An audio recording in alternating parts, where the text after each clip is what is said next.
Hello everyone. Today I thought I would do a quick video on talking about some of my most anticipated books that are actually going to be coming out in 2025. I didn't think I'd make a video like this mainly because I didn't expect my list to be this long or to be that interesting, because I know a lot of people do these lists and there's a lot of big releases, but I don't follow a lot of big releases usually, and I didn't think I'd have more than 2 or 3. And then news kept popping up of new books from authors that I follow, and I figured, oh, what the heck, we'll do a list about this. And so here is 9. I got it down to 9, okay? Couldn't quite get it to 10, but we've got 9 here. This is in no particular order. The first few are definitely the most anticipated, but then after that, it's just going to kind of be random. I'm going to say up front, if my voice sounds a little different, I'm getting over some sort of cruddy cold that apparently has been going around over the last few months. But we'll start off with a book that has no release date yet, but is supposed to be at the end of 2025, and that is Shadows Upon Time by Christopher Ruocchio. As you can see, big fan of these Sun Eater books. Disquiet Gods, book number 6, in my opinion, was the best in the series so far. I absolutely love Disquiet Gods. Ruocchio has said that Shadows Upon Time, the final book in the series, will be the longest. He said it has some of the weirdest ideas that he's played with in the series so far. He said he's really spent a lot of time working on this book. I think he spent more time writing this one than any of the previous ones, really just trying to make sure that it's a good conclusion to the series, and I have full faith in him. I know some people were a bit concerned about how weird Disquiet Gods went, and if Book 7 will stick the landing. I've got full confidence that this is going to absolutely nail it, and I couldn't be more excited for it. The next book that I'll talk about is The Devils by Joe Abercrombie. So this book is set to be released on May 13th, and The Devils is a new book for Joe Abercrombie. I mean, anybody watching this video already knows about The Devils. It's been very highly publicized. I mean, a lot of people are looking forward to this. I'm specifically looking forward to a big $10 word here, the use of apotropaic imagery in this book. More than any other book, especially even more than the first Law books by Abercrombie. I'm excited to see what he does with this. The bits and pieces of illustrations that we've seen from this book that are going to be on the inside look amazing. This sort of a Suicide Squad, but maybe employed by like the Catholic Church, sounds fascinating. I expect, and a lot of people say that it's Abercrombie's funniest book, which is great. Like, Abercrombie's humor is one of his highlights for me, so I couldn't be more excited to read The Devils when it comes out. Next on the list is going to be Aelia by Stephen Lawhead. This has a release date of February 4th, so this is coming out pretty soon, actually. Aelia is a prequel novel to the Pendragon Cycle by Lawhead, which I just read and completed this last year. I didn't read the one modern-day spin-off, Avalon, yet, but that's really, from what I understand, not connected to the main series, so I'm not in a rush to get to it, but I love the Pendragon Cycle. Especially the first half of the series is excellent, when it deals with a lot of the mythical parts and Atlantis and mixing myth with history. That was most of my favorite stuff from the series. So to have a prequel novel told about one of the parents of one of the main characters, which Lawhead does that a lot, talks about lineage in this series, follows families as they descend, follows the descendants of many of the main characters from earlier on, so this is right in his wheelhouse. I know he hasn't written a Pendragon book for quite a while, so I'm excited to see what he does here. I'd heard that this book was coming, but I didn't know that it was going to be this next year. I believe Baen is publishing it, so I might purchase the advanced reader copy of this ahead of time, since that's something that Baen lets you do. Next on the list is going to be Tears of the Fallen by Chance Dillon. Now, in case you haven't heard of this, Chance Dillon is a booktuber here on YouTube. He's got great content, has a great personality.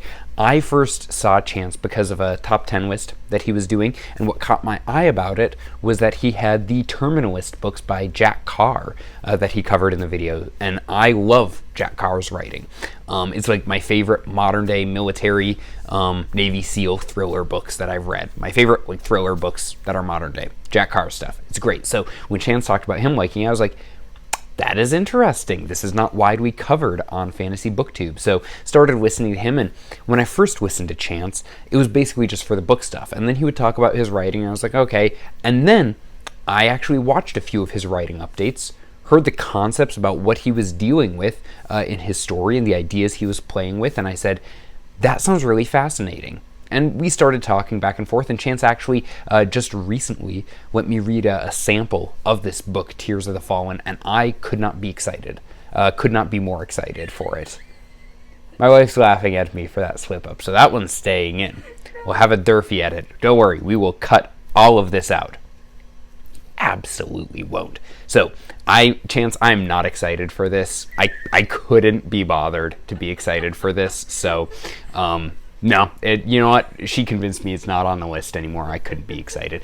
And that one, and that one, and that one, and that one. Like, simple setup.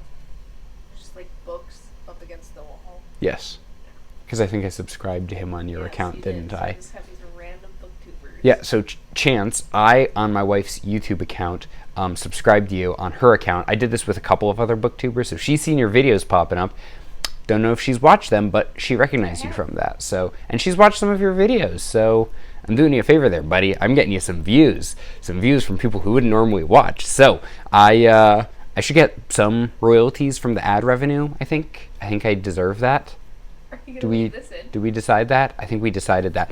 My understanding is this comes out end of the first quarter, beginning of the second quarter, sometime in between April and June. But I believe Chance is self-publishing this. He just recently announced that he has DJ Butler as a developmental editor on the book. So I'm excited. The ideas and the scenes that I read in the sample that Chance let me read were absolutely fantastic. So I'm really excited for this one. Next on the list, we're going to have Cantos of Arcadia by Nicholas Kotar. So Nicholas Kotar ran this as a Kickstarter, which I supported. I believe this will come out sometime in March. I'm not fully sure, but I believe it's March. I have not read anything by Nicholas Kotar. He has the Raven Sun series, and I meant to read it this year, and I haven't gotten to it. I might in the last few weeks that we've got here in 2024, but that's doubtful. But the reason why I backed this and why I'm excited about this is that Nicholas Kotar is, I believe he's an Orthodox priest. He can correct me on this if I'm wrong. But he writes fantasy novels, and he's a big defender of Tolkien. And I've heard some of his conversations with Christopher Rocchio, with Jonathan Pajot, and I love the way he thinks. I love the ideas that he plays with. I'm a big ideas guy, in case you can't tell.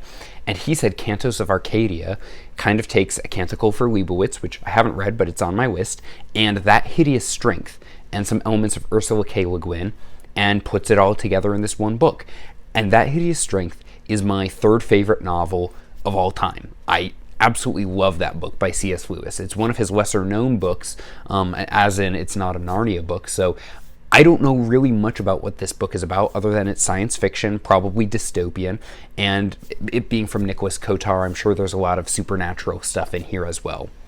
Next on the list is going to be The Radiant King by David Dalgish. I believe that's how you pronounce his last name. This is going to be released on March 4th. I'm going to be upfront with you guys about this book. I don't know what this book is about. This book is purely a cover buy for me. I saw the cover for The Radiant King and said, that looks fascinating, and that's a great title, so I'm interested in picking it up. I think immortality is probably a part of the plot here, but I couldn't really tell you much more about it other than to say, I'll pick it up just based on this fantastic cover. Next on the list is going to be The Kingdom of Cain by Andrew Klavan. So if you know me in real life, I haven't talked about it a ton here, but a little bit on this channel. Andrew Klavan is one of my favorite authors, really of all time.